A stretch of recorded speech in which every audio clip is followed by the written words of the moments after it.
Hare Krishna. We are on the last section of the second canto of Srimad Bhagavatam. So today we are going to be discussing the Chatushloki Bhagavatam once again, the 4 verses that we discussed last time. But along with that, we are also going to discuss the last chapter, the 10th chapter of the Bhagavad, of the second canto also. So we'll just be completing the second canto today. So what I'm going to do is I'm going to divide today's session into 2 parts. The first part will be a quick summary of the 4 verses, but this time from a technical point of view, so that you understand the inner meaning of these 4 verses and what these 4 verses are trying to indicate, what Krishna is trying to speak through these 4 verses and what is the logic behind these 4 verses. And after we see the technical details and understanding of the 4 verses, then we will go into the 10th chapter, which is more or less the summary of the second canto of Bhagavatam, which is leading us towards the third canto of Srimad Bhagavatam. We'll also get a whole overview of what to expect in the third canto of Bhagavatam in this. So, the Vedic scriptures is very vast. The Bhagavad Gita has 700 verses, but the Srimad Bhagavatam has 18,000 verses.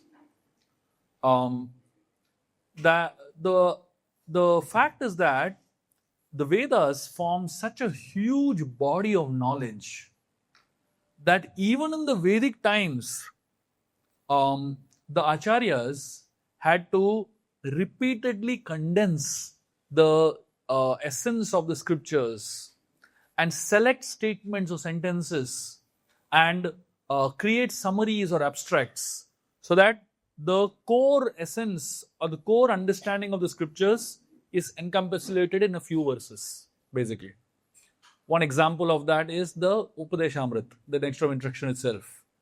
Rupa Goswami has managed to put together all the essence of all the Vedic scriptures in 11 verses. So if you read those 11 verses, you practically have got the essence of all scriptures in the world. So imagine, what probably the shortest self-help book in the universe. Just 11 verses, that's all. So these acharyas, they are experts at identifying core messages. For example, Ramanujacharya identified the Chatushloki Gita, the 4 verses of the Bhagavad Gita, 10.8 to 10.11. It is identified by Ramanujacharya. Now, it's not that when Krishna spoke the Gita to Arjun, he told Arjun, now the 4 verses are Chatushloki Gita. He never said that. He just spoke. Now, who identified those 4 verses? That's Ramanujacharya. That's the Acharyas. That's the role of the Acharyas. After Arjun heard the Chatushloki Gita, then Arjun accepted Krishna as the Supreme Lord. He was very, very clear that now I want to surrender to you. That is after those 4 verses were spoken by Krishna to Arjun. So the word Chatushloki is not just a summary in terms of content, but is also the summary in terms of the context, where it is spoken. So what do these verses say? That is one part of it. But where these verses are spoken, by whom they are spoken, to whom they are spoken, these are all contexts of the essence, basically. So in the Bhagavad Gita, after hearing these 4 key verses, Arjun acknowledges that Krishna is absolute truth. And at the end, at the start of the 10th chapter, Krishna declares to Arjun that I'm going to reveal to you the most confidential knowledge. And after hearing the 10th chapter, Arjun says, now I'm enlightened. So which means that what Krishna was trying to do, it worked. So Krishna was, he already has spoken 10 chapters before that. But what he didn't manage to achieve in 10 chapters, in those 4 verses, he managed to achieve, basically. Because he has given the essence suddenly. So now, in the Bhagavad Gita, the 4 verses establish Sambandha, Abhidaya and Prayojana. These 3 aspects. Sambandha is developing a relationship with God. Abhidaya is the process of reviving the relationship. And Prayojana is to achieve the end goal of the relationship. Similarly, the Chatushloki Gita, Chatushloki in the Bhagavatam also has a context. So the Bhagavatam has multiple layers of narrations of different speakers and different audiences. So the outermost narration of the Bhagavatam is the sages of Naimisharanya being addressed by Suta Goswami. That is like the outermost layer of the discussion. Within that is the main conversation between Parikshit and Shukadeva Goswami. So the end of the first canto, Parikshit Maharaj is asking, what is the duty of a person who is about to die?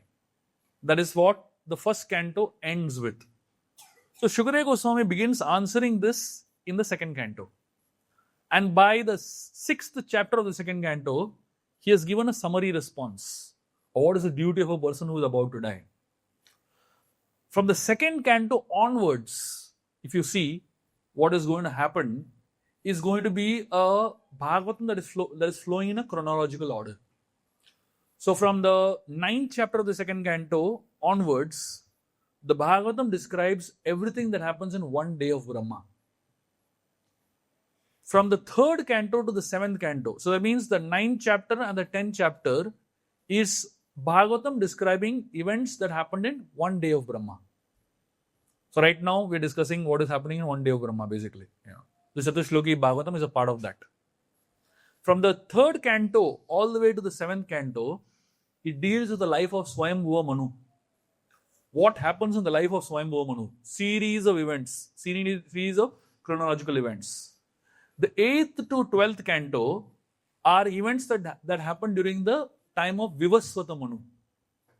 So the Bhagavatam, in one sense, is a biography of the universe itself. And it is not just narrating history, but it is highlighting transcendental events that happened in this history, basically. So the journey of Brahma, which we're seeing in the 9th and 10th chapter of the second canto of Bhagavatam, in one sense mirrors our journey also. So just like in the beginning of creation, Lord Brahma was in darkness. He was in darkness both literally and metaphysically also. He did not know who I am. He did not know where I am. He did not know what am I supposed to do. Similarly, all of us, we are also in darkness of ignorance. We also don't know who we are. We also don't know where we are. And we also don't know what we're supposed to be doing.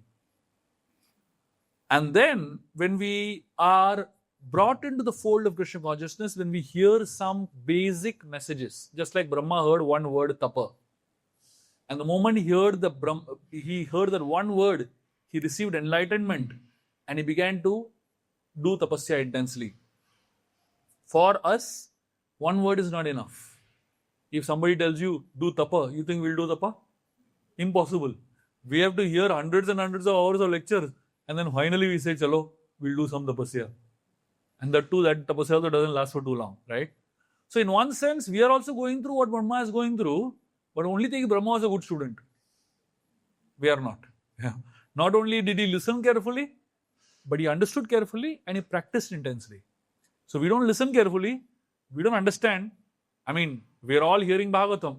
How much of us are actually understanding Bhagavatam, right? So our understanding also varies, basically.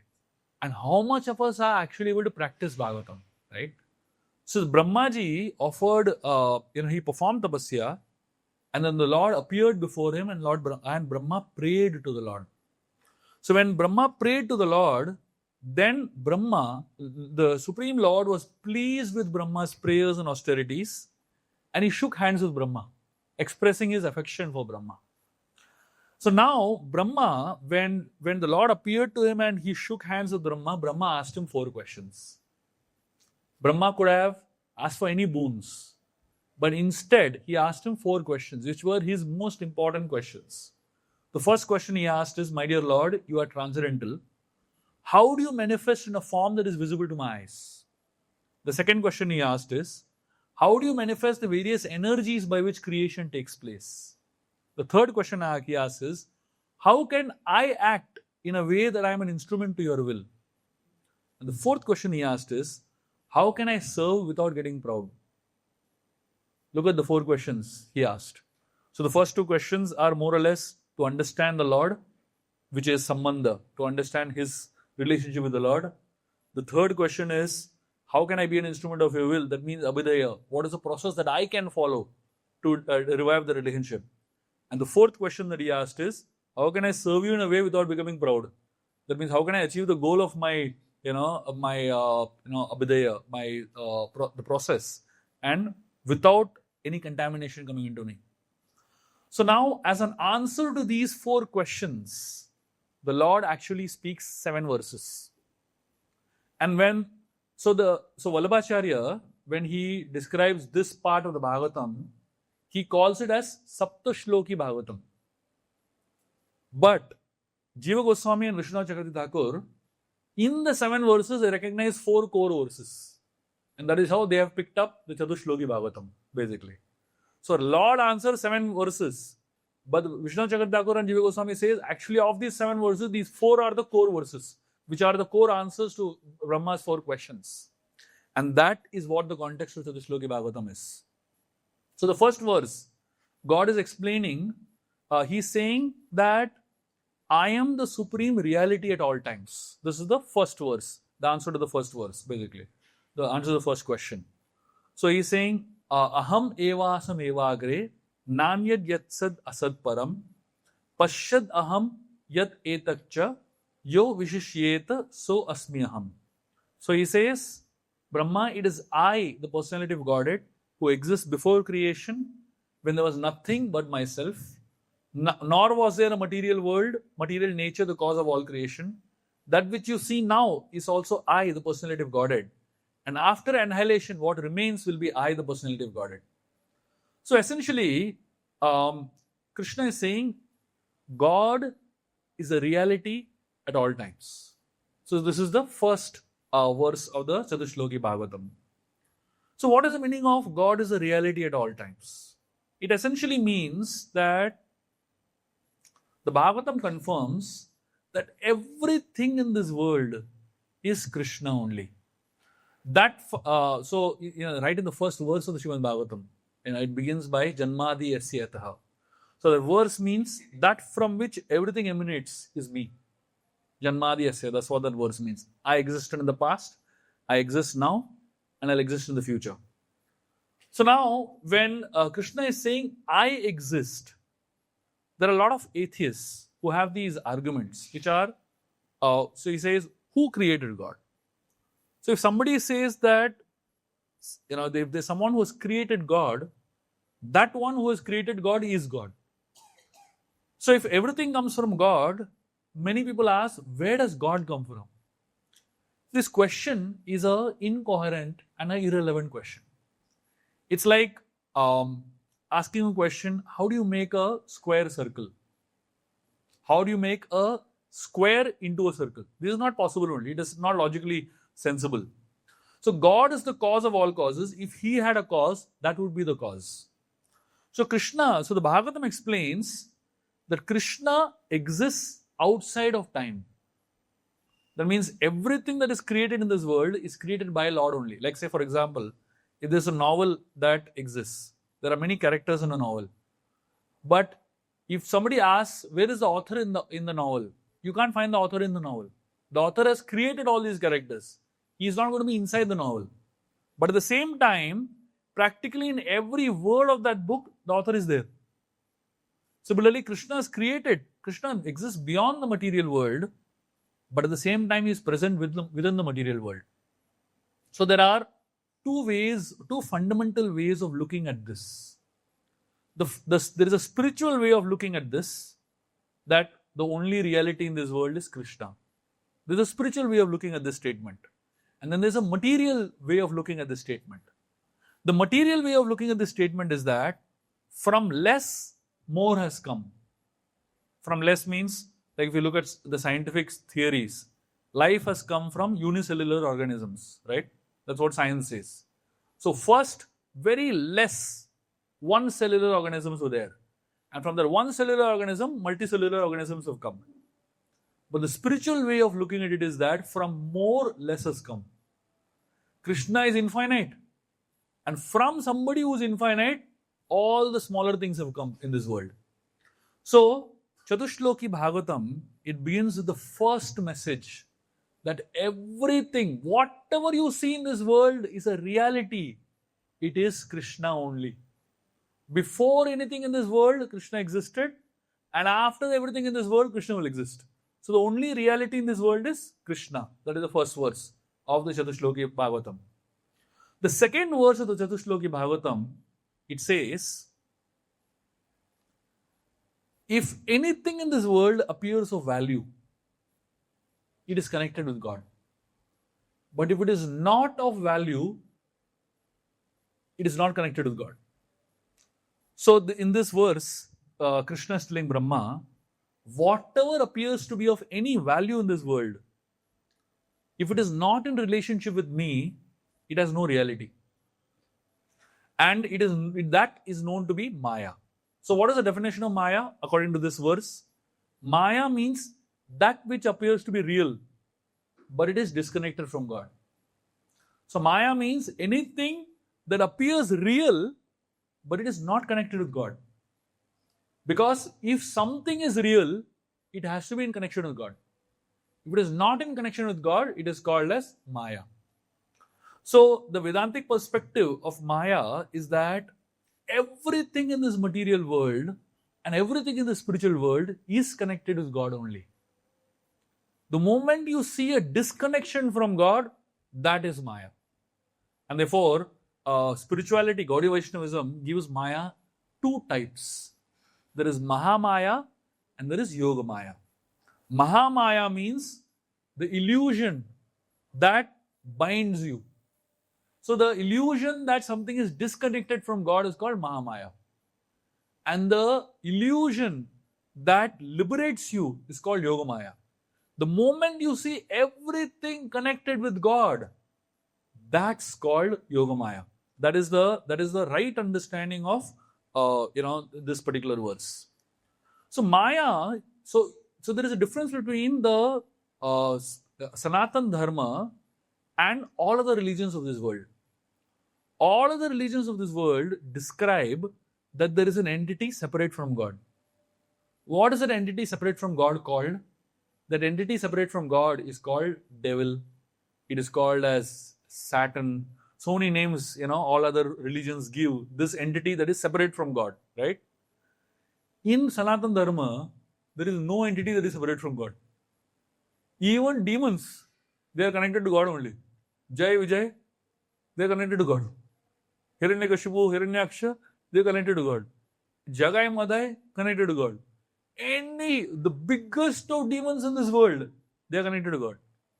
And Krishna considers them to be his children only. Naughty children, but they are his children only. So there is nothing in this world that is disconnected from God. And the moment something is disconnected from God, it is an illusion. There is no reality in it, basically. So the understanding of Maya is not merely an illusion in perception, but it is illusion in understanding. That means illusion. So like say for example, you go to a desert and you see a mirage in a desert. The moment you see a mirage in a desert, is it real? It's not real. It's only perception that is an illusion, basically. But when you perceive this world as separate from God, that is an illusion in your understanding, basically. So this is called Maya. Like for example, Ravan, he acknowledges the creator, but he sees creation is meant for his enjoyment. Ravan is not saying there is no creator. He worships Shiva. He knows there is a creator. But he feels that the entire world is meant for my enjoyment. And in the same Ramayana we find Vibhishan giving Ravan a warning. He compares Sita to a venomous snake. And he says, so what he's saying, and he's calling Sita to be an illusion for Ravan. Not because Sita doesn't exist, but he's seeing Sita disconnected from Ram. The moment Ravan sees Sita disconnected from Ram, what is he essentially doing? He's an illusion. This is Maya. The moment you see Sita connected with Ram, it is not Maya. That's the reality. So the moment you disconnect the things of this world from God and you think it is for my enjoyment, that's called Maya, basically. So, the whole idea about the second verse, Krishna is trying to tell us is that Maya is not an external force, but it is a misconception that is within us. So the goal of bhakti is to avoid illusion, is not just to avoid illusion, but is actually focus on Krishna.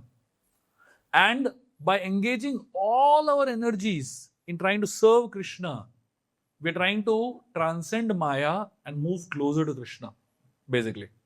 So the first verse discussed how Krishna is the supreme reality at all times.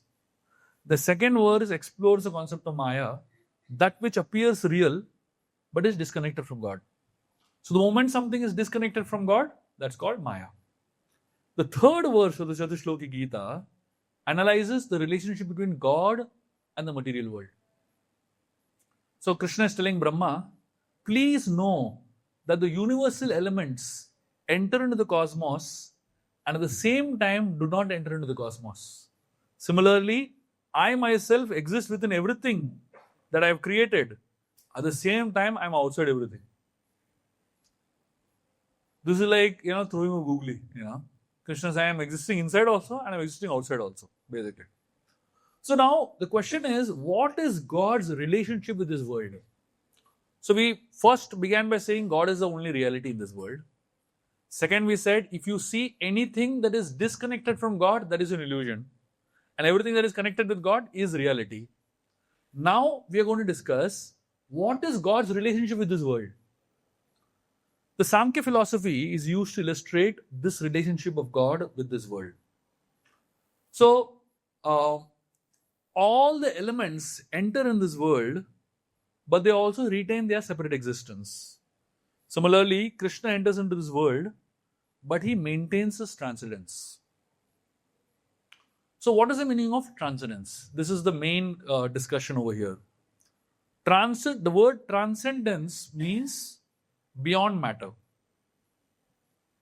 So, when Krishna comes into this world, his presence is felt in matter, felt within matter, but he is beyond matter. For example, the holy name is transcendental. The holy name is transcendental, but it manifests in sound vibration, which is material. So when we sing in the kirtan, the sound that we hear is words that come out from our mouth, which is material words. We all learned alphabets, H, A, R, E. We all learned these alphabets. We are combining all these alphabets and singing or chanting. Though there is a material element connected with it, but because the holy name is transcendental, it is not affected by that material thing. Or for example, the deities of the Lord. The deities are transcendental, but they are manifesting in stone. Its manifestation is in a material element. Like for example, a scripture like Bhagavad Gita. We are reading Bhagavad Gita. If you read the Bhagavad Gita, the page is all material stuff. Material pages. The ink that is used is all material. But within that ink and within that pages is something transcendental. You can't say that book is material. The book is not material anymore. So that means the divine manifests within material. And that is called transcendental. All the avatars in this world, the Lord descends into this world from the spiritual level to the material level. He may appear to be in the material world, but he is transcendental. So that is the meaning of the word avatar. The word avatar means the one who descends. So Prabhupada used the word incarnation to describe avatar. So the word incarnate comes from the word karna. The word karna means flesh. Incarnate means somebody, actually this word has a Christian origin, basically. This originates in Christianity. Because in Christianity, the word is actually the right word. Because they are seeing somebody originate in flesh, basically. But if you analyze the way Krishna is as a person, you will never find him having actually flesh and blood. Because whatever he did was beyond any flesh and blood conception. At the age of 125, you look like a 16-year-old boy. Which anti-aging formula he's using? Which kind of creams he's using? The scientists are doing so much research and trying to do what Krishna has. 16-year-old skin. Not possible only.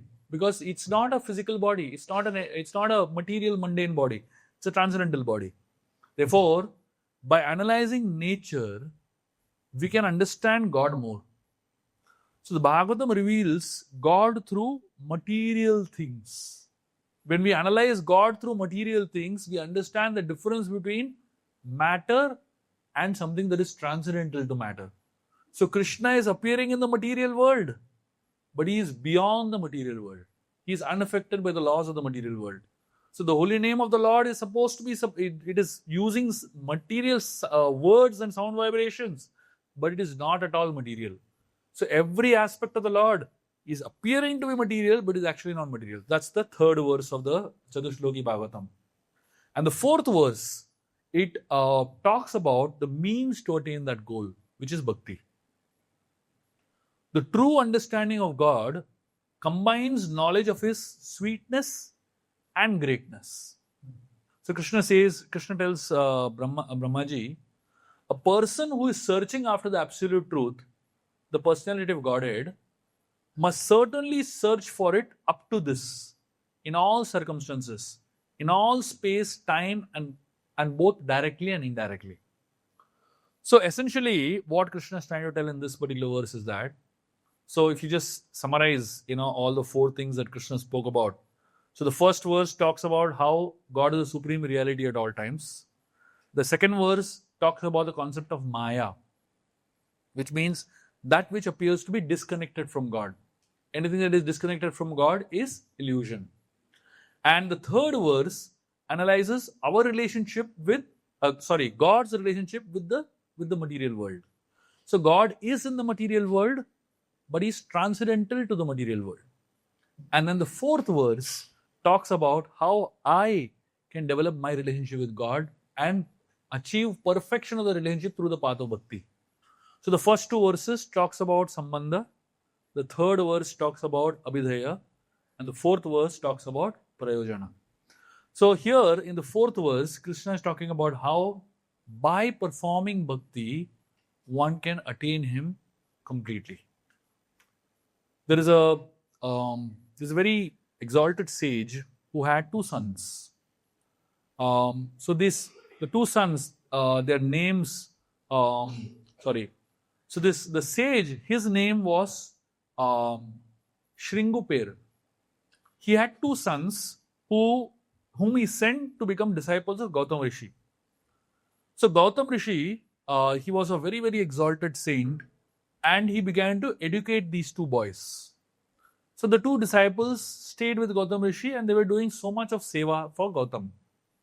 One particular day, Gautam Rishi had sent these two boys to get water from the river.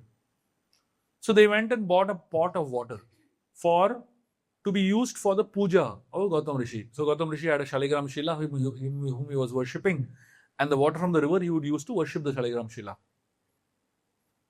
But these two boys got the pot from the river and they left the pot open. The pot had filled with water and the pot remained open, and a lizard fell into that pot. Gautam Rishi, when he came and he saw that there was a lizard that had fallen into the pot of water, he became very angry with the two disciples and cursed both of them to become lizards. And as a result, both of them were born as lizards. One became a golden colored lizard and one became a silver colored lizard.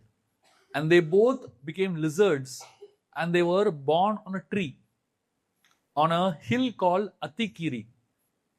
And this particular hill was in a place known as Kanchi. And on this hill, on a tree, these two lizards were born. And these two lizards were living on that mountain, on that tree. And obviously they had completely lost connection with their spiritual roots. But at the same time, something else had happened in another place. Indra offended Brahma's Indra offended Brahma in some way, and Goddess Saraswati was very, very upset with Indra. She cursed Indra to become an elephant for the mistake that he made. And Indra begged forgiveness from Lord Brahma. And Brahma, he told Indra that now that the curse has come on you, that curse can't be reversed. but I'll tell you what you can do to be relieved from this curse. He told a story of a man named Mahachandan. So this man, he was also born as an elephant due to this curse, due to some curse that he had received. And he offered lot of prayers and worship to Varadaraj in Kanchipuram, and he got rid of this curse. So this not only, so when Varadaraj was saw this elephant come towards him offering prayers and all that, Varadaraj not only helped him get relief from that curse, but he also turned this Mahachandan into a huge mountain on which Varadaraj himself stood. So basically, the mountain on which the Lord is standing is this man named Mahachandan, who became a mountain, basically. And the Lord was standing on this mountain. So the word Hasti means elephant, and the word Giri means mountain. So the word Hastigiri means the elephant that became a mountain. And from that word Hastigiri comes the word Atigiri. So all of you all must, I don't know how many years back, there was this whole episode in Kanchipuram of Ativaradar, right? And thousands of people were, going to have darshan of Ativaradar. So the Ativaradar comes from this name, Atigiri. Atigiri means the elephant that became a mountain, basically. And Ativaradar means the Lord who is standing on this mountain. So that is the name of Varadaraj, basically. So this Indra became so inspired by this particular story that he heard from Brahma, he ran towards Atigiri, to this mountain. And Indra was in the form of this elephant, and he ran to this Ativaradar to get rid of his curse. And as he ran towards this Ativaradar to get rid of this curse, now obviously he was running towards the mountain. The Lord was standing on the mountain, right? So he ran towards the mountain, and as he ran towards the mountain, the Lord, he was so happy looking at the enthusiasm with which Indra is coming running to take shelter of him. The Lord tore open the mountain and came out in the form of Narsingdev to give blessings to Indra. And the Lord that tore open from that mountain and came out from inside the mountain, it's a particular form of Narsingdev that is still there. So if you go to Varadaraj temple even today, on top is Varadaraj's altar, and below the altar is Narsingdev's altar. So Narsingadev actually came out from below the mountain, to give blessings to Indra and help him get rid of that curse. And the Lord became so happy seeing Indra. He, blessed him and immediately got relieved from the curse. And Indra became so happy that he got rid of his elephant body and he became relieved of the curse. And as Indra was going back to his abode, suddenly 2 sages met him. And these 2 sages told him, "Thank you so much for relieving us from our curse." Indra said, "What are you talking about? I came to relieve myself from my curse. I only had a curse for which I came. How can I help you when I am myself cursed?" They said, "When you ran like a mad elephant towards the mountain, you just hit the tree on which you were standing. And because elephant, if it hits a tree, what happens, right? The whole tree shook. Because Indra's body hit the tree, the 2 lizards fell from the tree on the mountain. And the moment the 2 lizards fell on the mountain, they became relieved of the curse. Because the mountain itself is, so blessed and so powerful. And that's how these 2 sages got rid of their curse. So the point over here is that Indra obviously was surprised. He was shocked. He said, I didn't do anything. It is this Ativaradar that has helped you and helped me get relief from this curse. And we both should take shelter of Ativaradar. And, to commemorate this particular pastime, even today, if you go to Kanchipuram, there are 2 lizards in that temple. There's one golden lizard and there's one silver lizard on the wall of the temple. And these 2 are eternally there, as servants and associates of the Supreme Lord. So the Supreme Lord, He is someone who is constantly bestowing His mercy on everybody. Just these 4 verses of the Chaturshloki Bhagavatam, if we simply follow them in our lives, Understand God as a reality, the only reality that exists, past, present, and future. Understand that He is within this world and outside this world. Anything in this world that is in connection with Krishna is the reality, and anything that is disconnected from Krishna is Maya. And Krishna, He comes into this world to help us connect with Him and to help us perform and perfect our lives through the path of bhakti. So this is the essence of what the 4 verses of the Chatushloki Bhagavatam is trying to teach us. And when Brahma heard the 4 verses of Chatushloki Bhagavatam, he becomes really, really happy and grateful. And the narration continues where Shukadeva Goswami is continuing to narrate to Parikshit Maharaj, answering his questions, basically. So Parikshit, there was a discussion going on about creation, if you remember, in the first few chapters of the second canto of Bhagavatam. And at some point during the creation, Parikshit Maharaj wanted to know more details about creation. At that time, Shukadeva Goswami told a story of Brahma, talking with Narad Muni about his own story. And Brahma talking to Narad Muni about his own story is what we discussed so far in the 9th chapter, in the 8th and the 9th chapter. And now we're going back to the original discussion of Shukadeva Goswami discussing the Parikshit Maharaj about creation, basically. So in this, Shukadeva Goswami speaks one verse, which is considered to be the defining verse that summarizes the entire Srimad Bhagavatam and its contents. So this is the verse that we're going to be discussing at this point. And what is the content of the Srimad Bhagavatam? Shri Shuka Uvacha Atra Sargo Visargascha Sthanam Poshanam Utaya Manvantara Ishanu Katha Nirodha Muktir Ashraya. Shukadeva Goswami says, in the Srimad Bhagavatam, there are 10 divisions of statements regarding the following. And he talks about the 10 divisions of the entire Srimad Bhagavatam. And these are the 10 divisions. The first division is called as Sarga. Sarga means primary creation. That means the elementary creation of the 16 items of matter. Earth, water, fire, air, ether, man, intelligence, false ego, and all of those are the primary creation. It's called Sarga. The second division of the Srimad Bhagavatam is called Visarga. Visarga means secondary creation. First is primary creation and second is secondary creation. So what is secondary creation? Secondary creation is the creation of Brahma. Just to give you a simple example. If I have to create a bottle like this. Now this is made of steel. Now for me to create a bottle made of steel, what do I need first? I need steel.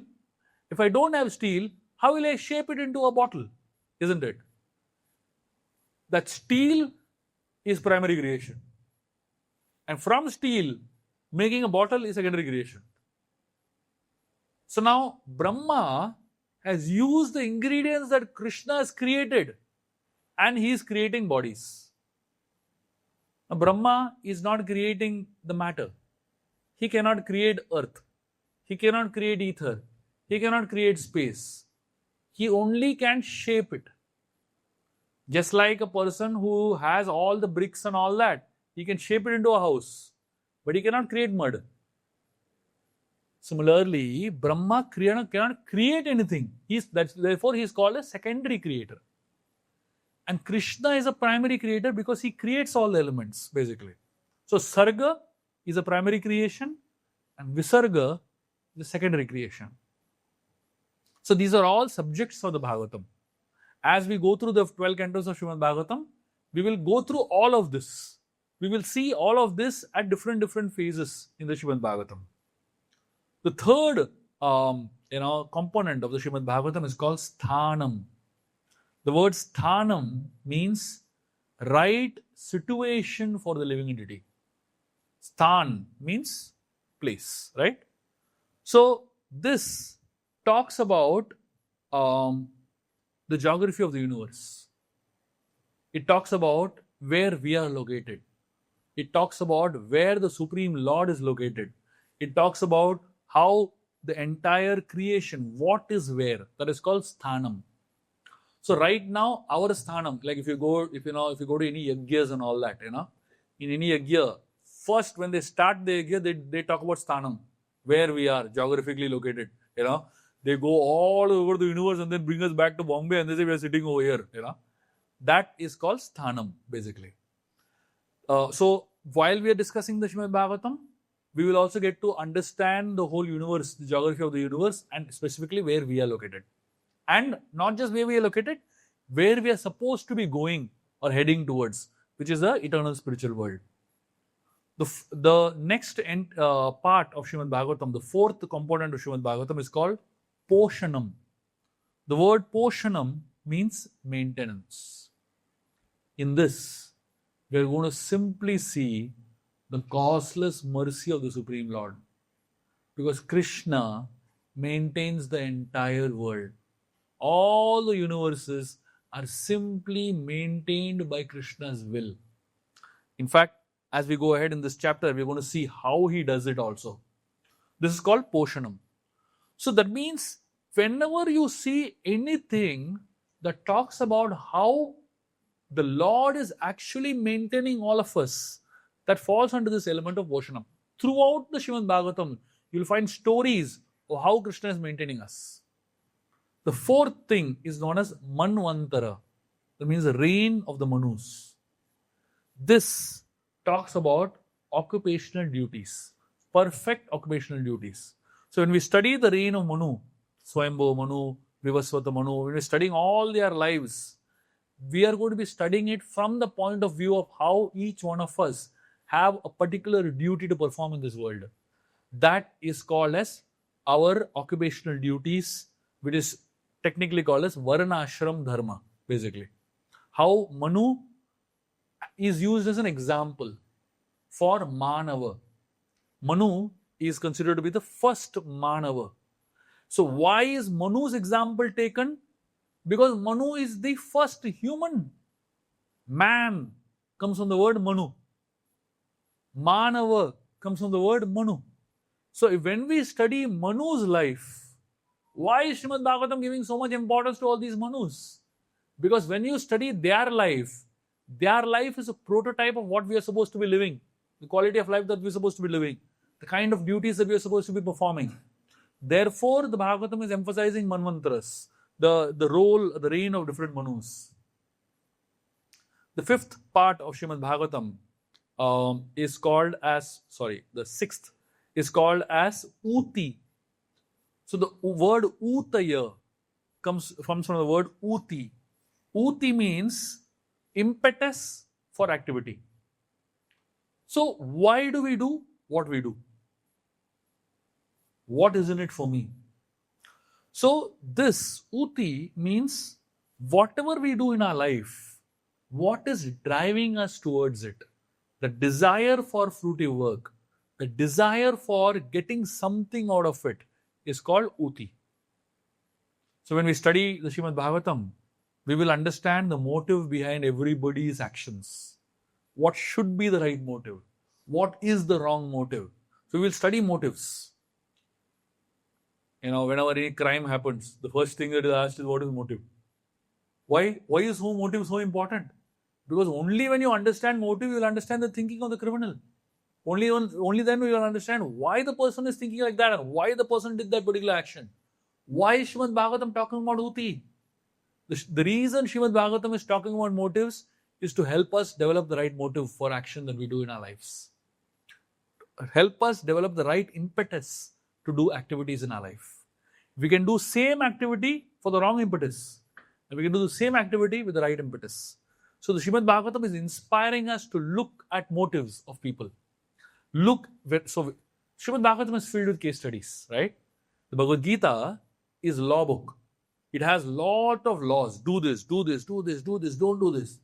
Srimad Bhagavatam is case studies of people who have followed Bhagavad Gita. So we study Srimad Bhagavatam. Every story is a case study of how you should live your life, or is a case study how you should not live your life. These case studies are very important for us.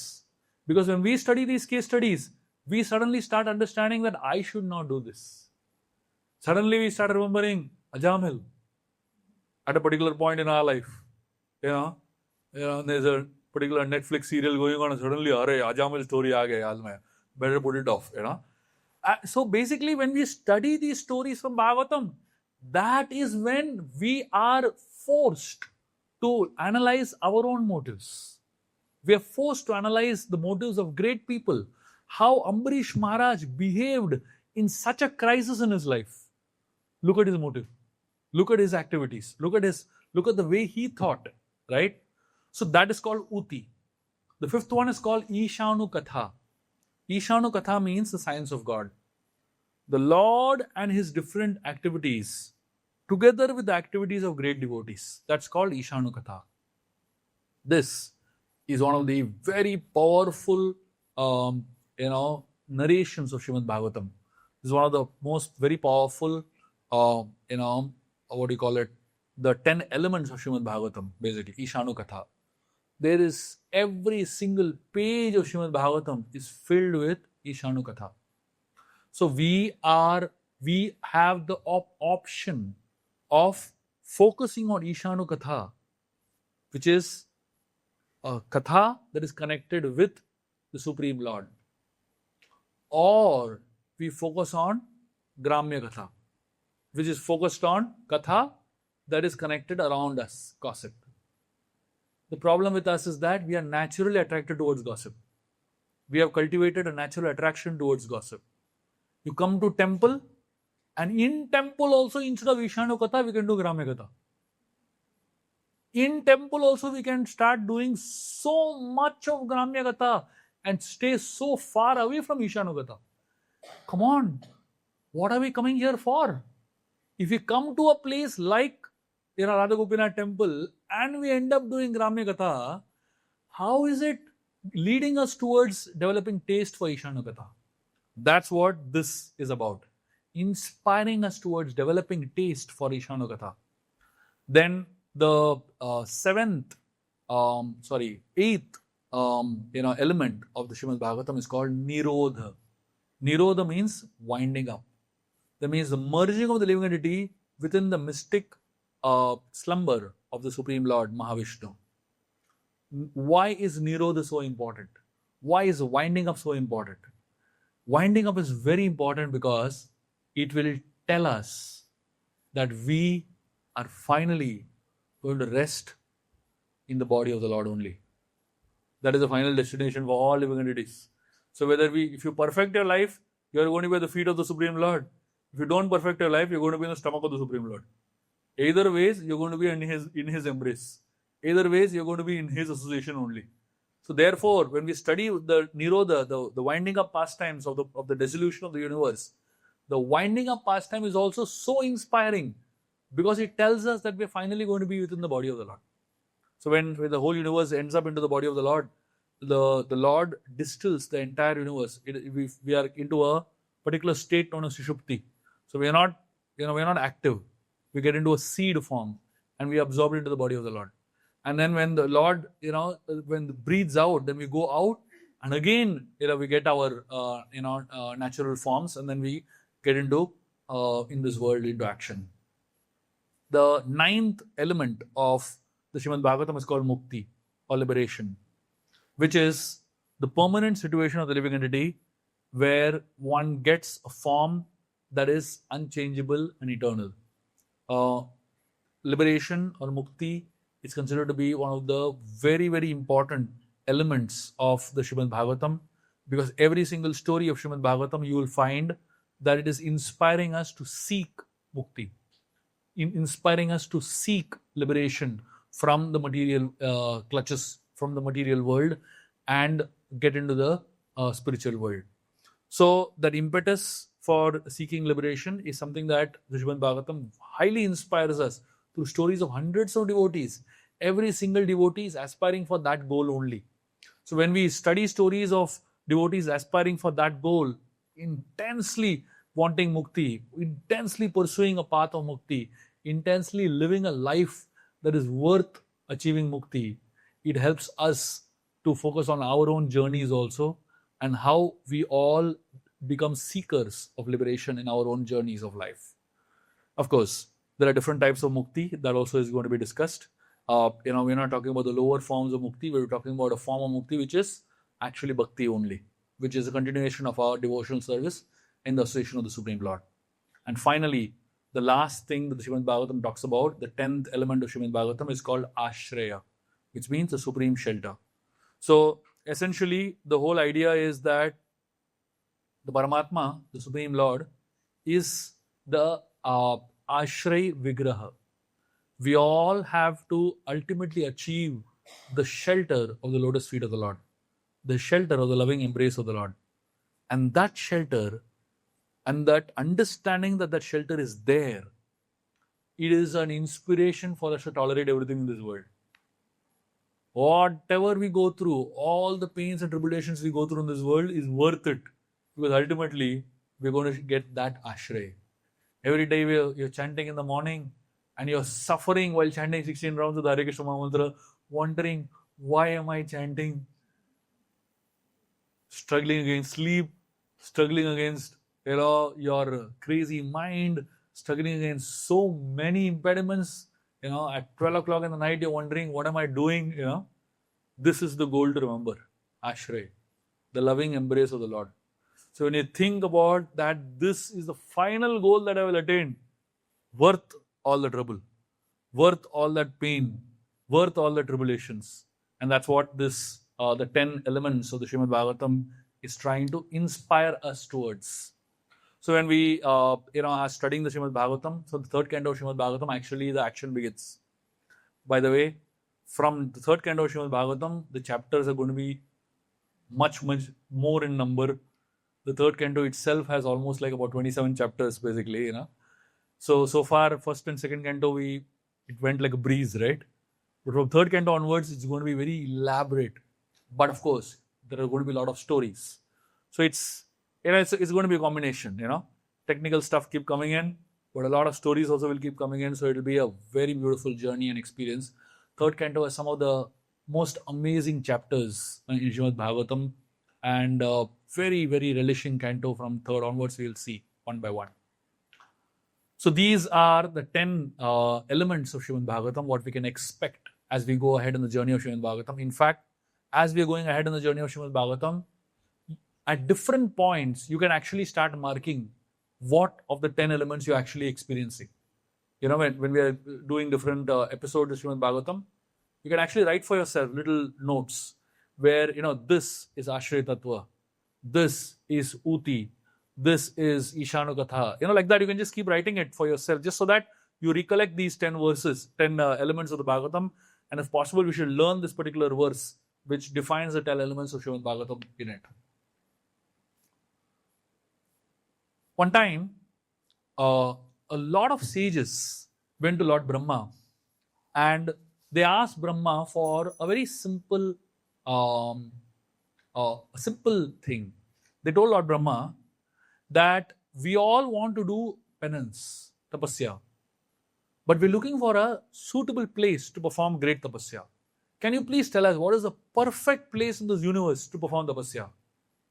At that time, Lord Brahma took a blade of grass, and with his hand, he turned the blade of grass and made it into a wheel.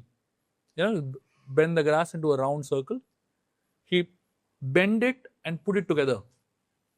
And he put that wheel on the ground and rolled it. And he told the sages, wherever this rolling wheel stops, there you should meditate. In our childhood, we used to play with tire, remember? That desire originated from Lord Brahma. So he rolled this, and all the sages are running behind that tire, that grass that is rolling, And all the sages followed the wheel, and it stopped in a forest named as Nemi. The word Nemi means wheel, and Aranya means forest. So the place came to be known as Nemi Sharanya. Nemi Sharanya means the place where the wheel took shelter. Nemi Aranya, it took Sharan, basically. So that is how the name Naimisharanya comes. This place is in Uttar Pradesh. And, Lord Brahma appeared before these sages at that point. When they reached Naimisharanya, the wheel stopped over there. And he said, this place is a very holy place. And in fact, Lord Brahma told them, this is the center of the whole universe. The entire universe, the center of the universe is Naimisharanya. Now you might, many of the scientists will say, how is this? How it is possible? The Naimisharanya, we don't care. We only care for the fact that Brahma has said this. He is the authority for us. And Brahma is the, the Sampradaya originator also. So Lord Brahma, he narrated a story behind that place. He said long back there was a demon named Gayasur who had a grudge against the Supreme Lord. And at that point of time, the Supreme Lord,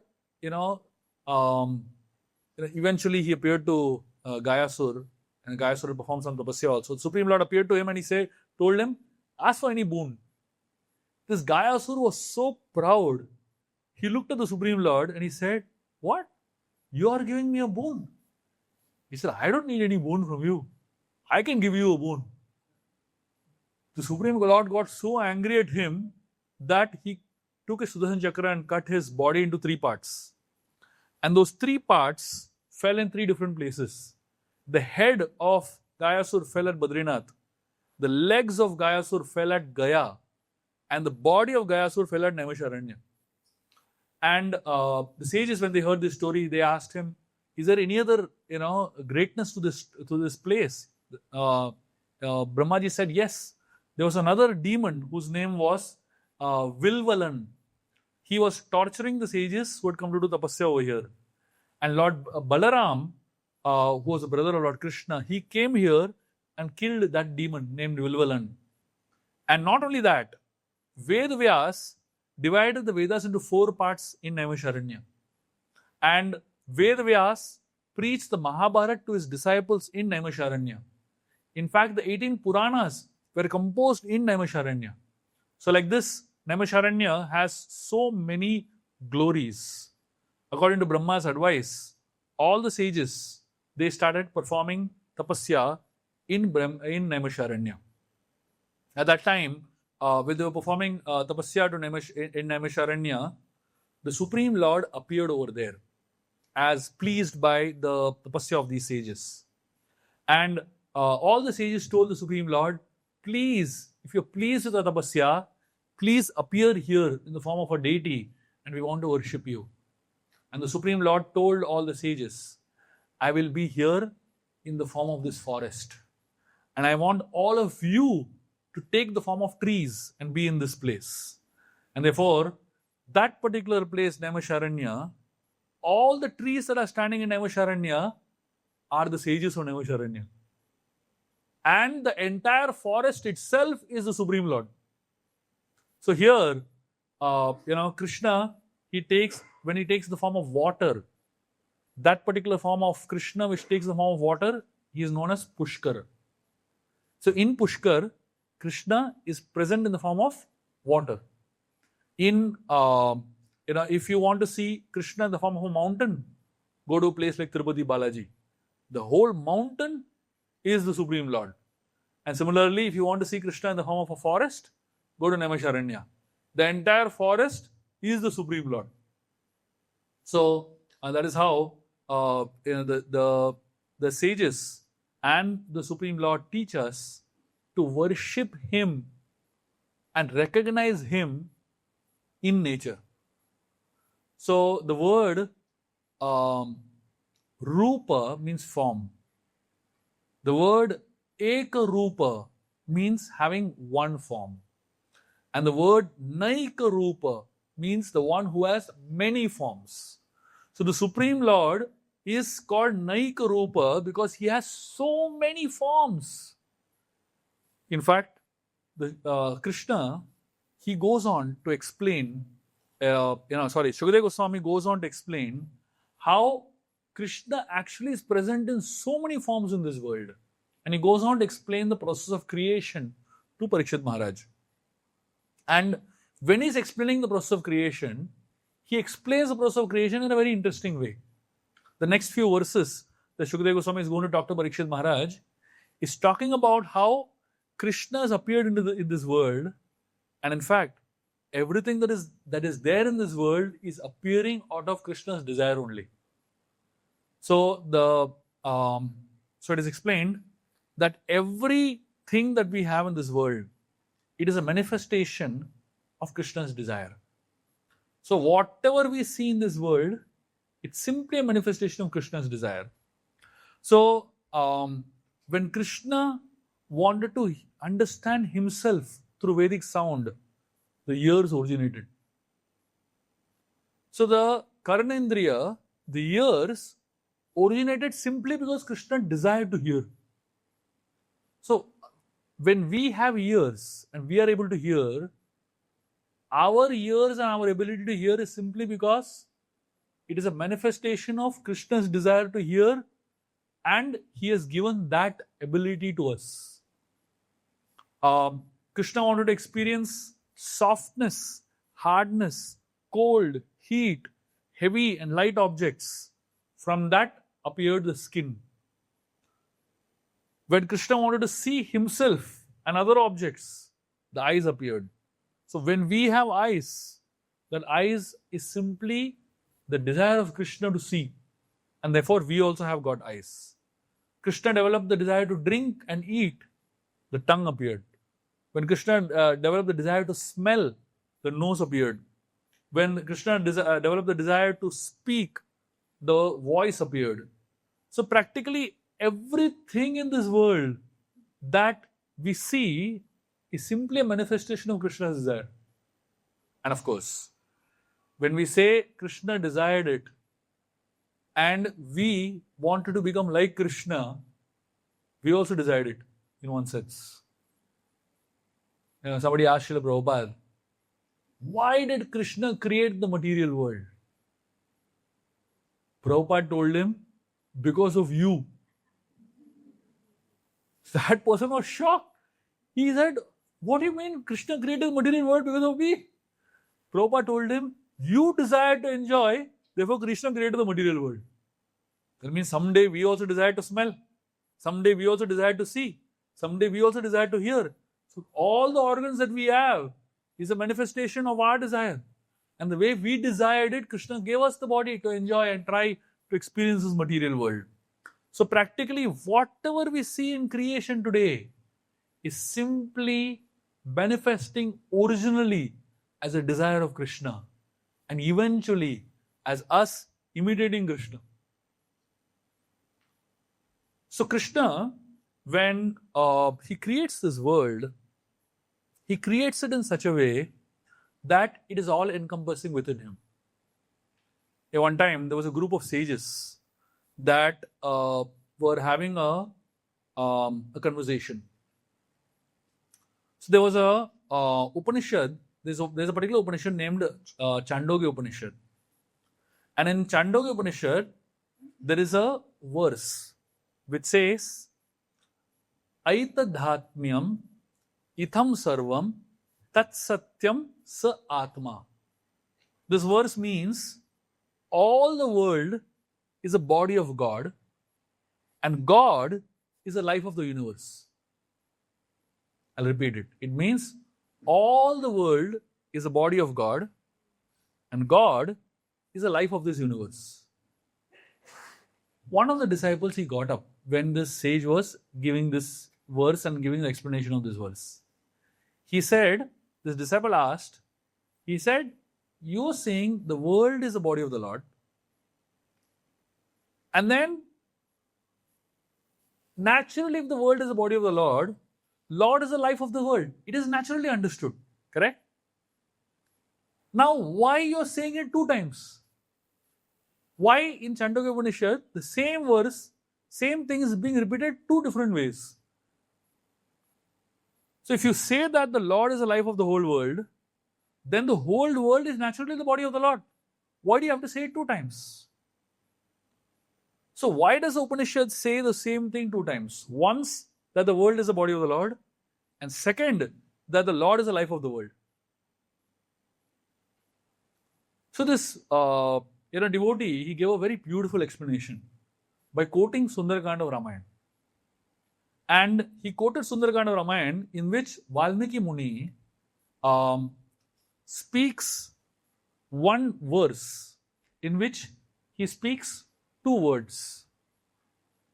He's simply saying Ram and Lakshman. That's all. These are the two words he's trying to say. But to say these two words, Ram and Lakshman, take the names of Ram and Lakshman, Valmiki Muni, through the mouth of Hanumanji, he is making a very beautiful statement. So he says, Ramanujam Lakshmana Purvajamsa. Ramanujam, the word Ramanuja, means Rama Anuja, the younger brother of Ram, which is Lakshman. Ramanuja means Lakshman. And Lakshmana Purvajamsa. What is Lakshmana Purvajamsa? Lakshmana's elder brother means Ram. Array, what is this? He is saying, to tell one statement, he could have easily said Ram and Lakshman.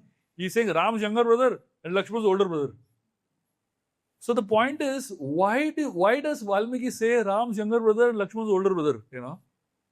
So the answer that this Acharya gives, why Valmiki does like that, it's a very interesting answer. That is the answer to this main question that this disciple is trying to ask. So when you are referring to a devotee, when you're referring to any devotee basically, it's a tradition that you identify the devotee by his connection to the Lord. I'm sure all of you all would have sung this bhajan, where we sing the names of the Acharya and the deity. Right? So Rupa Goswami's deity, Govindev. So like that, Sanatana Goswami's deity is Madan Gopal. So each personality, Madan Mohan, each personality has their deity, right? So instead of saying Madan Mohan, if you say Sanatana Goswami Prandan hai, that makes the Lord very happy. Instead of just calling him Madan Mohan, if you say he is the life of Sanatana Goswami, the Lord becomes more happier. He doesn't like to be called just Madan Mohan. He likes to be called in connection with the devotee whose life it is, basically. So similarly, it is saying that instead of saying Lakshman, if you say Ram's younger brother, that will make Lakshman really happy. Instead of saying, Ram, if you say Lakshman's elder brother, that will make Ram really happy. Because you're referring him in connection with his devotee. Right? So whenever you're referring to the Lord in connection with his devotee, that makes the Lord very, very happy. So similarly over here, so similarly in this particular way, the Upanishad is saying the world in which that means the Upanishad in one sentence is saying that the world is the body of the Lord, and the other sentence it is saying that the Lord is the life of the world. It is simply trying to make that connection with the Lord. And the moment you connect anything with the Lord, and if it is a devotee or a entity or a thing or even the creation by itself, as long as that connection with the Lord is established, to that extent it gives pleasure to the Lord. To that extent it makes more sense. It makes that particular thing more complete. You remember one of the verses of Shloki Bhagavatam just says that, right? Anything that isn't connected with the connection of the Lord is a reality, and anything that is disconnected of the Lord is an illusion. So that's what this particular story is substantiating. So practically everything that we have in this world is simply a result of the Supreme Lord and His manifestation. So when we want to consume food, the consumption of food, the Lord is creating abdomen. For drinking, the Lord is creating an abdomen. So practically for every single aspect of this creation, the Lord is creating one of those elements, one of the substances, basically. And that is the way in which we analyze and understand the world. I'll end with one very small understanding that the Acharyas give, in connection with this food. They were talking about how the Lord has a developed desire to eat, and the abdomen was born. And the abdomen was so similarly, one of the names of the Lord, he is known as Vaishvanaro. So Vaishvanaro means the fire within the belly. That is the form of the Lord actually. He is in the form of the fire within the belly that consumes. Otherwise, if the fire within the belly is weak, we will not be able to digest. So one disciple asks his guru, there actually is a group of disciples sitting there. They all Vyasadev's disciples and grand disciples. So they were having a discussion about one of the Upanishadic verses in which there is a mention of this word Vaishvanaro. And the moment this word Vaishvanara comes, all the disciples are trying to give different explanations to the word Vaishvanara. So one disciple says that Vaishvanara is a fire within our belly. When you close your ears, if you can just try that, just close your ears tightly. Just close your ears. When you close your ears tightly, can you hear a sound? Ho, a sound that is coming. So this disciple says that ho sound is a fire within our belly. That ho that you hear means that Jataragni is burning inside. If you don't hear a ho at all, that means fire is not dead, basically. So he's saying that fire is, Vaishvanaro. Another disciple says, no. This is referring to the fire which is one of the 5 elements. Earth, water, fire, air, ether. Another disciple says, no, that is not what it refers to. It refers to Lord Agni, who is the deity of fire. At that time, Jaimini Rishi, who is one of the foremost disciples of Vyasadeva, gives a very beautiful conclusion, and he gives a very beautiful meaning of the word Vaishvanara. So he says, Vaishvanara means that this word Vaishvanara refers to the Supreme Lord only. So all the disciples are saying, how does Vaishvanara refer to the Supreme Lord? Jaimini Rishi, he gives a very beautiful answer. He says, we take the word Agni to refer to the god of fire, right? Agni Dev, basically.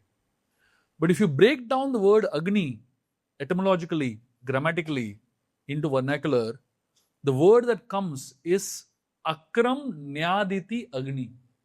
That means Agni is the name given to the one who leads to light from those who are suffering in darkness. So now lamp leads one from darkness to light, right? So who is the one who leads one from darkness to light? It is not Agni Dev, it is the Supreme Lord. So he says similarly, if you break the word Vaishvanara etymologically, what we get is Vishwam Naranam Neta Iti Vaishvanara, which means the one who is the leader of all living beings in this world is Vaishvanara. And this term, it cannot be given to Agni in the stomach, it cannot be given to fire, it cannot be given to any other personality except the Supreme Lord. Therefore, the word Vaishvanara refers only to the Supreme Lord. And then Jaimini, he explains that every single god, demigods, all the names, Indra, Chandra, Varuna, you take any of the names, etymologically it all refers to Supreme Lord only. His disciples were amazed. Vyasadeva said, this is the correct understanding. And then Vyasadeva explains, and Jaimini Rishi explains, all these gods, all these devatas that have their names, Indra, Varuna, Chandra, all the names, they all have taken names of the Supreme Lord only. And they've chosen one name of the Supreme Lord and kept it for themselves. But actually, all these names originally belong to the Supreme Lord. Just like, somebody can be named Krishna, but does it mean they are Krishna? They are not Krishna. They have only taken the name of Krishna and put for themselves. Similarly, all these devatas, they have taken the name of the Supreme Lord and kept for themselves. But because they are all trying to somehow find connection to the Supreme Lord. And that's what Srimad Bhagavatam is trying to tell us through all these different creation and all the different elements that are there. The Bhagavatam is trying to help us come to the same conclusion only. So when we study the Srimad Bhagavatam, all the time we will be coming to the same point. You might say, what is this? Why do we need to study at all? we need to study because our brains are dull. And we keep, reiterating the same point again and again and again. Someday it will register. After hearing so much also, it still doesn't register, right? So therefore, for us, when we hear the Srimad Bhagavatam, we will hear keeping this conclusion in mind. So the next time onwards, we are going into the third canto of Srimad Bhagavatam. I congratulate all of you all for lasting for the first two cantos. And for those who are here offline and as well as all those who are there online, I really congratulate all of you all for being here. I'm seeing at least online every single week, almost at least 1,000 to 2,000 people are, watching these episodes. It really means that there is so much hunger, there is so much of desire to read and understand the Srimad Bhagavatam. And I'm hoping all of you all are also reading the Bhagavatam in continuation with whatever we're teaching over here through these sessions. I would like to announce at this point in time that from next Thursday onwards, for the next 5 months, this hall is not going to be available because of renovations. There's a massive renovations project starting for the Bhaktivinoda Hall, Prasadam Hall, and all the places close by. So the temple is not going to be available for the next 5 months. So we'll be continuing the classes online. So all of you all kindly join in online. If you are not a part of the Telegram group, please join the Telegram group so that you will get the notes over there. Unfortunately, we will not be able to give you all physical notes anymore till we resume the physical classes. So please get the notes in the Telegram group. Every week I'll be posting. And hopefully, now that we are doing online, wherever I am, I can continue doing the classes. Hopefully the Thursday classes will continue on a week-to-week basis, basically. And hopefully the experience will be the same for all of you. For those who are online, anyway, the experience has been the same. But for those who are offline, please do continue so that, when we do meet after several months, I will see you all. You shouldn't be that we're taking a break from offline, classes. It doesn't mean that all of you all just take it as a break. But please do keep the connection on, keep the enthusiasm on, and keep your inspiration on, and continue reading the Srimad Bhagavatam in those chapters. Thank you very much. Hare Krishna. Grantaraj Srimad Bhagavatam ki, Srila Prabhupada ki jai.